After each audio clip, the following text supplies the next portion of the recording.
চলতি বছর শেষে মূল্যস্ফীতি কমবে বলে আশা অর্থমন্ত্রীর। ব্যবসায়ীদের দাবির প্রেক্ষিতে কালো টাকা সাদা করার সুযোগ দাবি এনবিআরের।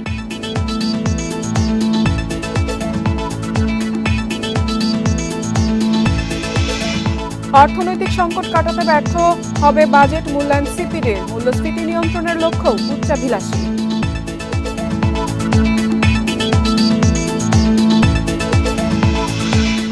বাজেটের প্রভাব নেই বাজারে, আরও বেড়েছে আলু, ডিম, মশলার দাম। বাজেটে নির্দেশনা না থাকায় হতাশ ক্রেতারা।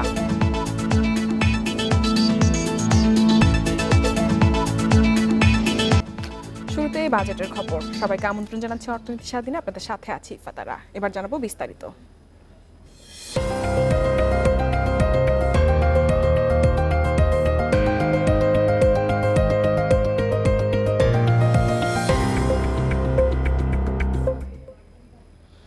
চলতি বছর শেষে দেশে মূল্যস্ফীতি কমবে বলে আশা প্রকাশ করেছেন অর্থমন্ত্রী। বলেন, মূল্যস্ফীতি নিয়ন্ত্রণ এখন সরকারের সর্বোচ্চ অগ্রাধিকার, তাই সংকোচনমূলক নীতির কৌশল আরও বেশ কিছুদিন থাকবে। তবে এতে করে প্রবৃদ্ধি যাতে বাধাগ্রস্ত না হয় সেদিকে লক্ষ্য রাখা হচ্ছে। শুক্রবার বাজেট পরবর্তী সংবাদ সম্মেলনে এসব কথা বলেন অর্থমন্ত্রী। আরও বলেন, কর কাঠামোতেও বাজেটে মূল্যস্ফীতি নিয়ন্ত্রণে বেশ কিছু পদক্ষেপ নেওয়া হয়েছে। নিত্য প্রয়োজনীয় পণ্য আমদানিতে কমানো হয়েছে শুল্ক। আসছে 2026 সালে বাংলাদেশ স্বল্পোন্নত দেশের তালিকা থেকে উন্নয়নশীল দেশে পরিণত হবে, তাই এবারের বাজেটে এই বিষয়টির উপর জোর দেয়া হয়েছে। ব্যক্তি খাতের উদ্যোক্তারাও এই বিষয়ে সরকারকে সহযোগিতা করবে বলে আশা করেন অর্থমন্ত্রী। মূল্যস্ফীতি নিয়ন্ত্রণ যেহেতু আমাদের এখন সর্বোচ্চ অগ্রাধিকার, সেহেতু সংকোচনমূলক নীতি কৌশল আরো কিছুদিন চলমান থাকবে। তবে এর ফলে যাতে আমাদের প্রবৃদ্ধি খুব বেশি ক্ষতিগ্রস্ত না হয় সেদিকেও আমরা লক্ষ্য রাখছি।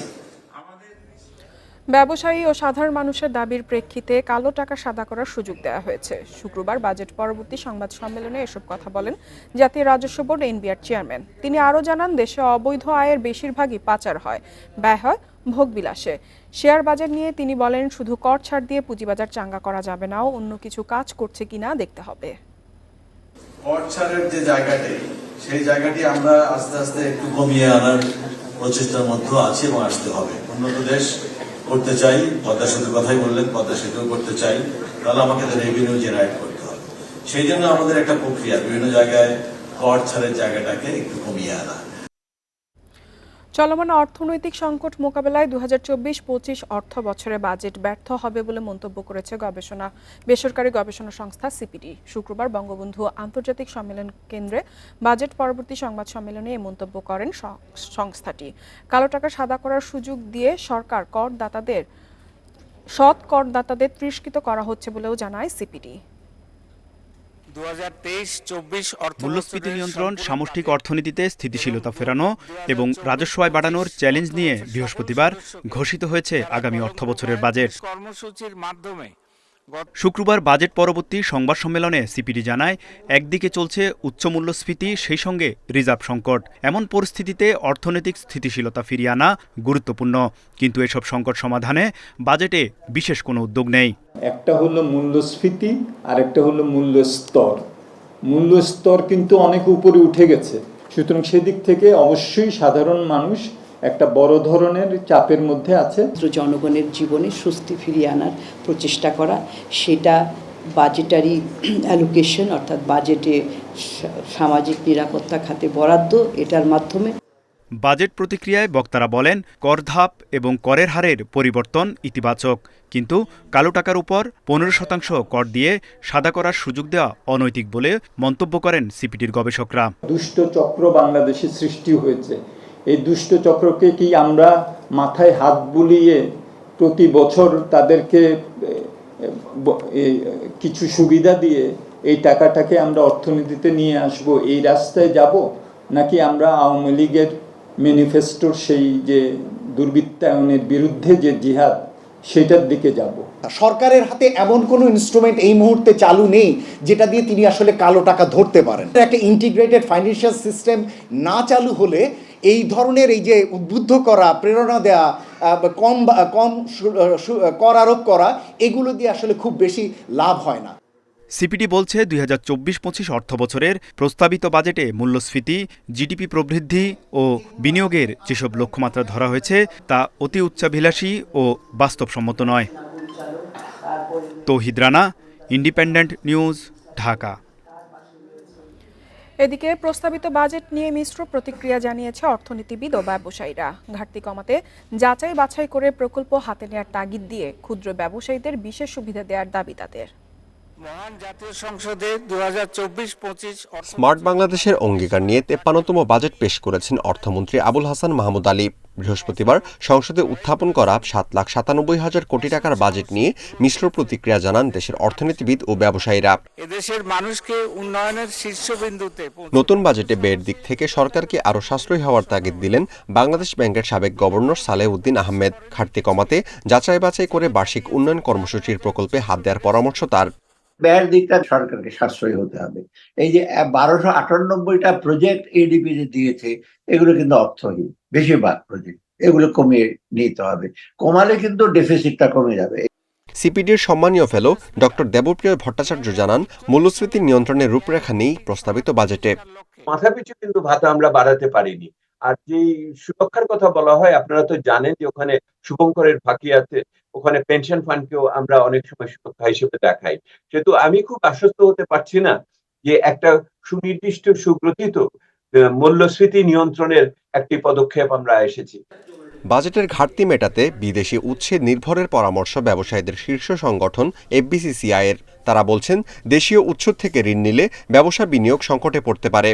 ১,৩৭,০০০ কোটি টাকা ব্যাংক থেকে নেওয়ার জন্য প্রস্তাব করেছে। আমরা মনে করি এটা বেশি, কারণ এটা যদি ব্যাংক থেকে সরকার নেয় তাহলে আমরা ব্যবসায়ীরা ব্যাংক থেকে টাকা নেওয়ার ক্ষেত্রে একটা জটিলতা হইতে পারে। আর ছোট ব্যবসায়ীদের টিকিয়ে রাখতে আলাদা নীতি গ্রহণের পরামর্শ ডিসিসিআই এর। ছোট ব্যবসায়ীগুলোর পক্ষে আসলে মানে কমপ্লায়েন্স মেনটেন করাটা খুব ডিফিকাল্ট। যেটা আমরা বলার চেষ্টা করছি বারবার, যে এসএমইদের জন্য একটা সেপারেট কোনো একটা মেকানিজম রাখা উচিত, যাতে করটা অনেক সহজে দেওয়া যায়। বাজেট উত্থাপন করে অর্থমন্ত্রী জানান, ঘাটতি 2,56,000 কোটি টাকা পূরণে বৈদেশিক ও অভ্যন্তরীণ উৎস থেকে ঋণ নেবে সরকার। Amirul Islam, independent news, Dhaka. নতুন বাজেটে মোবাইল ফোনে কথা বলা ও ইন্টারনেটের সেবার ওপর সম্পূরক শুল্ক বাড়ছে। সেই সঙ্গে সিমের দাম বাড়ছে 50%, যার প্রভাব পড়বে গ্রাহকদের ওপর। শুক্রবার রাত 12টা থেকেই কার্যকর হচ্ছে নতুন কল রেট। সংশ্লিষ্টরা বলছেন, এমন বাজেট স্মার্ট বাংলাদেশ বিনির্মাণে হতে পারে অন্যতম বাধা। মোবাইল ফোন এখন বিলাসিতা নয়, বরং জরুরি প্রয়োজন। তাই তো সব শ্রেণীর মানুষই এর ব্যবহারকারী। এবারের বাজেটে কল রেট ও ইন্টারনেটের ওপর ভ্যাট 5% বাড়িয়ে 20% করা হয়েছে। এর সঙ্গে যুক্ত হবে আরও কিছু ফি। তাই একজন গ্রাহককে 100 টাকার মোবাইল সেবার জন্য কর দিতে হবে 39 টাকা, যা দক্ষিণ এশিয়ার মধ্যে সবচেয়ে বেশি। মোবাইল সেবা নিয়ে নানা অভিযোগের মধ্যে বাজেটে বাড়তি কর চিন্তায় ফেলেছে সাধারণ গ্রাহকদের। 18 টাকা 1 জিবি পেতাম বা 10 টাকা 1 জিবি পেতাম, কিন্তু এখন হচ্ছে 90-80 টাকার নিচে আমরা কোনো এমবি প্যাকেজই পাচ্ছি না। আমাদের বাসায় কথা বলা, প্লাস আমাদের গ্রুপের নোটিশ, আমাদের ডিপার্টমেন্টের নোটিশ, সকল কিছু আমাদের কিসে আসে, ফোনে আসে। ফোনে আসার ফলে দেখা গেছে আমাদের ডাটা ইউজ করতে হয়। যেহেতু ডাটা বিলটা এখন বেড়ে গেছে, আমাদের মতো যারা ছাত্র, যারা মেসে থাকে, তাদের পক্ষে ব্যাপারটা কষ্টদায়ক। কানেক্টিভিটির দিকে সিম সবচেয়ে প্রয়োজন। এখন ফোনে আমরা সব কিছু করি, ইন্টারনেট প্লাস কল, কিন্তু কোনো দিক দিয়ে আমরা দেখতেছি না যে ওগুলোর দাম কমতেছে। টেলিকম অপারেটররা বলছে, দেশের 40% বেশি মানুষ এখনও মোবাইল সংযোগের বাইরে। এই সময় বাড়তি বিলের কারণে মোবাইল ব্যবহার আরও কমবে। এতে বরং সরকারি রাজস্ব বঞ্চিত হবে। আনকানেক্টেড পপুলেশনকে কানেকশনের মধ্যে আনবো, কানেক্টিভিটির মধ্যে আনবো, সেখানেও কিন্তু আমরা অনেক ডিলে হয়ে যাবে আমাদের। এটা আমাদের যে গ্রোথ রেটটা আমাদের যেটা ছিল, সেটা আমরা অবশ্যই একটা স্লো মুভমেন্ট আমরা দেখতে পাবো। বাজেটটা কিন্তু সম্পূর্ণভাবে স্মার্ট বাংলাদেশের একটা আমরা বৈপরীত্যের একটা চিত্র দেখতে পাই। অতিরিক্ত শুল্কের কারণে প্রযুক্তি খাতের গতিও বাধাগ্রস্ত হবে বলছেন বিশ্লেষকরা। হুট করে যদি এই জিনিসগুলোর দাম বাড়িয়ে দিই, দেখা যাবে যে আমি যে পরিমাণ কর বা ট্যাক্স এখান থেকে নিলাম, ভ্যাট নিলাম, সেটার নিয়ে দেখলাম যে আমার বিজনেস, টোটাল দেশের অর্থনীতি যদি স্থবির হয়ে যায় বা সেখানে যদি ফুল অর্থনীতি যদি একটা পার্সেন্টেজ কমে যায়, তাহলে দেখা যাবে আমার লাভের থেকে ক্ষতি বেশি হয়ে গেল। বাড়তি শুল্কের বিষয়টি পুনর্বিবেচনার আহ্বান জানিয়েছে মোবাইল ফোন অপারেটরদের সংগঠন এমটপ। ইকরামুল কবির, ইন্ডিপেন্ডেন্ট নিউজ, ঢাকা। সরকারি চাকরিজীবীদেরও বাধ্যতামূলক সর্বজনীন পেনশন কর্মসূচির আওতায় নিয়ে আসার ঘোষণা দেওয়া হয়েছে প্রস্তাবিত বাজেটে। তবে এখন যারা সরকারি চাকরিতে আছেন তারা বিদ্যমান নিয়মেই পেনশন পাবেন। বৃহস্পতিবার 2024-25 অর্থ বছরের বাজেট ঘোষণায় অর্থমন্ত্রী আবুল হাসান মাহমুদ আলী বলেন, 2025 সালের 1 জুলাইয়ের পর সরকারি চাকরিতে যারা নতুন নিয়োগ পাবেন তারা সর্বজনীন পেনশনের আওতাভুক্ত হবেন। অর্থমন্ত্রী তার বাজেট বক্তব্যে আরও বলেন, পেনশন সুবিধা পান এমন সব সরকারি প্রতিষ্ঠানের নতুন নিয়োগপ্রাপ্তদের সর্বজনীন পেনশন ব্যবস্থার আওতায় আনা হবে। স্বায়ত্তশাসিত ও রাষ্ট্রায়ত্ত প্রতিষ্ঠানের নতুন নিয়োগপ্রাপ্তদের এরই মধ্যে এ ব্যবস্থার আওতাভুক্ত করা হয়েছে।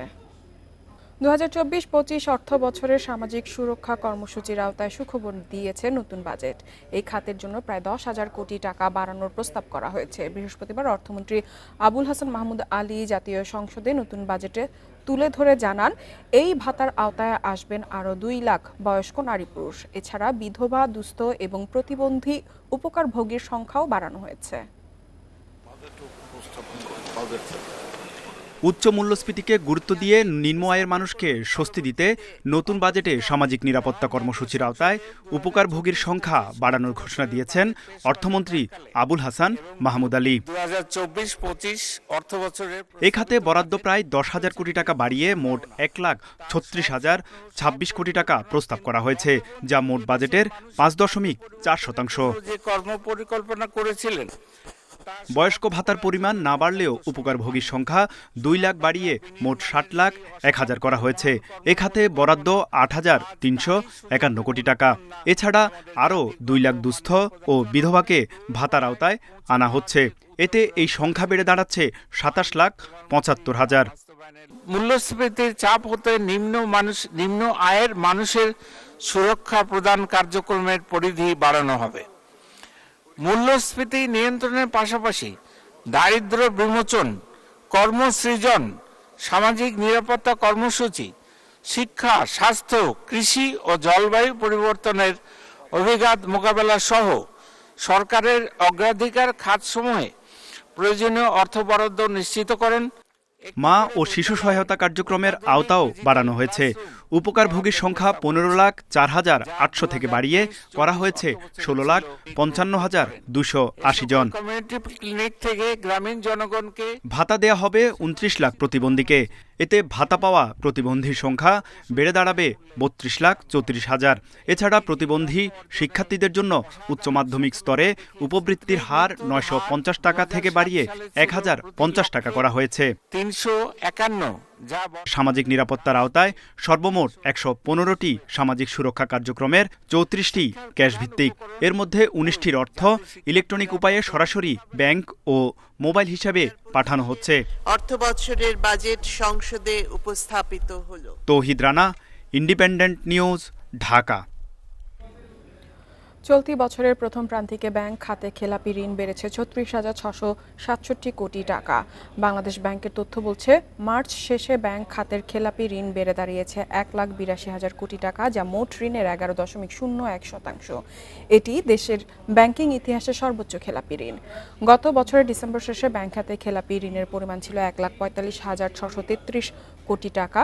সে সময়ে মোট ঋণের মধ্যে খেলাপি ঋণ ছিল 9%। রাষ্ট্রায়ত্ত ব্যাংকগুলোয় ব্যাপক পরিমাণ মন্দ ঋণ বাড়ায় সার্বিকভাবে ব্যাংক খাতে খেলাপি ঋণ বেড়েছে।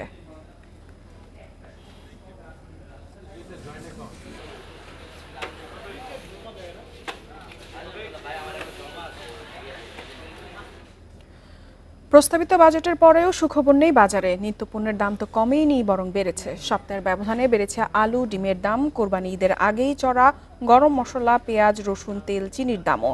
বাজেটে ভোগ্যপণ্যের দাম কমাতে সুনির্দিষ্ট কিছু না থাকায় হতাশ ক্রেতারা। প্রতি বছর বাজেট ঘোষণা হলেই সব শ্রেণীর মানুষের নজর থাকে কোন পণ্যের দাম কমলো আর কোনটির বাড়লো। বাজেটের পরদিন ছুটির দিন হওয়ায় রাজধানীর বাজারে ক্রেতাদের তাই আলাদা আগ্রহ পণ্যের দাম নিয়ে, যদিও সুখবর নেই দামে। কালকে বাজেট ঘোষণা হয়েছে, আজকে দাম বেশি, তাহলে জনগণের স্বস্তি আমি কিভাবে বুঝবো? জনগণের তার দুর্ভোগ। বাজেট গেছে আজকে একদিন শেষ, এখন কইছে খাদ্যপণ্যের দাম কমলে অবশ্যই স্বস্তি আসবে, ক্রেতার জন্য স্বস্তি, বিক্রেতার জন্য স্বস্তি। বাজেটে আলু, পেঁয়াজ, রসুন, তেল, চিনি সহ বেশ কয়েকটি পণ্যের আমদানি শুল্ক 2 থেকে 1% করা হয়েছে, কিন্তু দাম কমার লক্ষণ নেই। আলু গত সপ্তাহে 55 টাকায় বিক্রি হলো, এখন তা কিনতে হচ্ছে 60 টাকায়। পেঁয়াজ 80, আদা 180 আর রসুনের কেজি 220 টাকা। এটা হবে না, এটা পারবে না, এটা পারা ডিফিকাল্ট, কারণ দেশের খরচ তো বেশি, এখন সব জিনিসেরই খরচ বেড়ে গেছে। এমনিতেই তো আমাদের জন্য দুঃসহ, তার মধ্যে এই বাজেটের এই বৃদ্ধির কারণে আমার মনে হয় আরও আমাদের জন্য একটু ডিফিকাল্টিস হয়ে যাবে। বাজারে চিনি বিক্রি হচ্ছে 140 টাকা কেজি দরে। কমেনি সয়াবিন তেল ও চালের দামও। জিরা, লবঙ্গ সহ বেশিরভাগ গরম মশলার দাম নাগালে নেই। এতে আসছে কোরবানির বাজার নিয়ে চিন্তায় ভোক্তারা। পণ্যের দাম যদি বাড়ে তাইলে মানুষের আয়ের মূল্যও বাড়তে হবে, বুঝছেন? এখন যে পরিমাণে আয়, এই পরিমাণে আপনার মালের দাম, মাল কিনতে গেলে কষ্ট হয়ে যায়। ডিমের দাম নাগালে আসছে না কিছুতেই। বড় বাজারে প্রতি ডজন ফার্মের মুরগির ডিম বিক্রি হচ্ছে 150 টাকায়, আর মহল্লার দোকানে তা 160 টাকা। Shahid Ahmed, independent news, Dhaka. আর এই ছিল অর্থনীতি সারাদিনের আজকের আয়োজনে। ইন্ডিপেন্ডেন্ট টেলিভিশনের সব খবর আরও জানতে চোখ রাখুন ফেসবুক, ইউটিউব এবং এক্সে। আমন্ত্রণ আমাদের পরবর্তী সংবাদ।